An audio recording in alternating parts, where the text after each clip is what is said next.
Kalau kita ngomongin kebijakan keselamatan di tambang, apa sih yang kebayang? Mungkin cuma tumpukan kertas buat formalitas ya.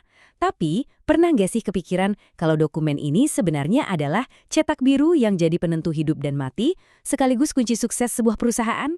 Hari ini, kita bakal bongkar sama-sama rahasia di baliknya. Nah, ini pertanyaan penting. Sebenarnya, apa sih yang bikin sebuah industri yang super beresiko jadi benar-benar aman? Apa cukup cuma dengan punya buku peraturan yang tebalnya minta ampun? Atau jangan-jangan ada sesuatu yang lebih fundamental, sesuatu yang jadi roh dari keselamatan itu sendiri? Jawabannya bukan di buku peraturan yang udah usang. Keselamatan yang sejati itu lahir dari sebuah cetak biru strategis.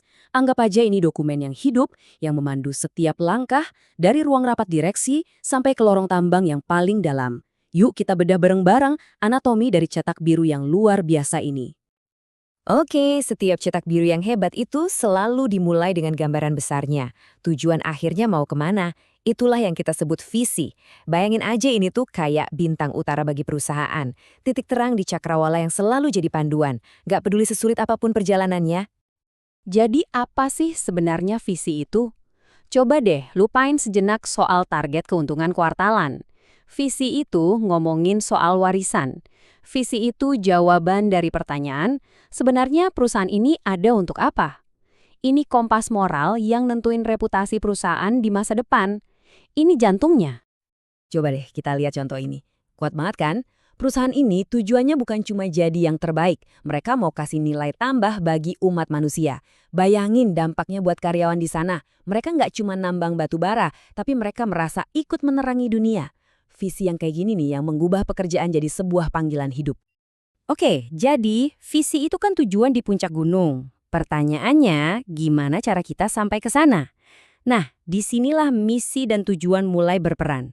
Mereka lah peta dan kompas kita, yang mengubah mimpi besar jadi langkah-langkah yang nyata di lapangan.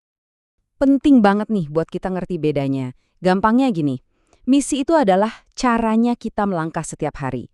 Apa yang kita lakukan sekarang. Kalau tujuan, itu penanda kilometer di sepanjang jalan, yang ngasih tahu kita kalau kita masih di jalur yang benar. Misi itu perjalanannya, tujuan itu checkpointnya. Nah, inilah yang bikin sebuah tujuan jadi benar-benar kuat. Coba deh perhatiin pilihan katanya. Bukan cuma aman, tapi zero harm. Nol kecelakaan. Bukan cuma peduli lingkungan, tapi meminimalkan dampak. Setiap poin di sini itu target yang spesifik banget dan bisa diukur, menyeimbangkan antara keselamatan, kelestarian, dan juga keuntungan. Sip, kita udah punya visi sebagai tujuan, misi dan tujuan sebagai petanya. Tapi semua itu percuma kan kalau nggak ada mesin yang menggerakkannya? Nah, mesin inilah yang kita sebut komitmen, janji-janji yang diubah jadi aksi nyata, setiap hari tanpa kecuali. Betul banget. Komitmen inilah yang bikin semua rencana tadi membumi. Tanpa komitmen, visi dan misi itu cuma jadi poster keren di dinding. Komitmen adalah momen di mana strategi besar di atas kertas itu benar-benar turun ke lapangan dan mulai bekerja. Peningkatan berkelanjutan itu artinya mereka nggak pernah ngerasa puas sama kondisi sekarang. Partisipasi pekerja mengubah karyawan dari sekedar objek aturan jadi pemilik keselamatan itu sendiri. Dan reklamasi progresif ini nunjukin tanggung jawab jangka panjang yang luar biasa. Ini bukan lagi soal niat baik, ini soal aksi nyata. Dan ini nggak berhenti di situ aja loh. Coba lihat jangkauannya, luas banget.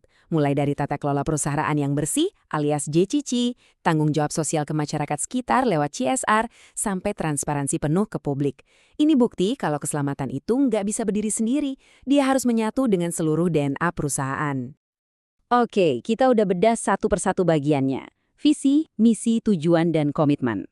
Sekarang, gimana kalau kita lihat semua potongan puzzle ini menyatu jadi satu kebijakan yang utuh dan solid?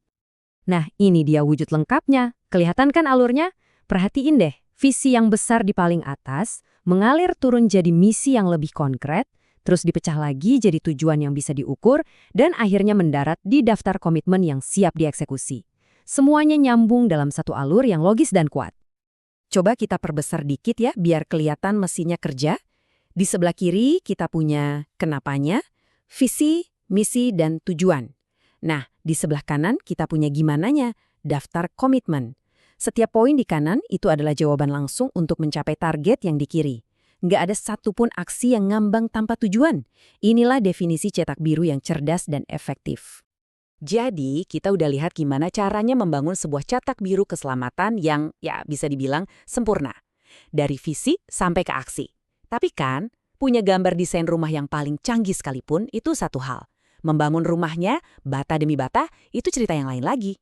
Pertanyaan besarnya sekarang, gimana caranya kita mengubah dokumen ini jadi budaya?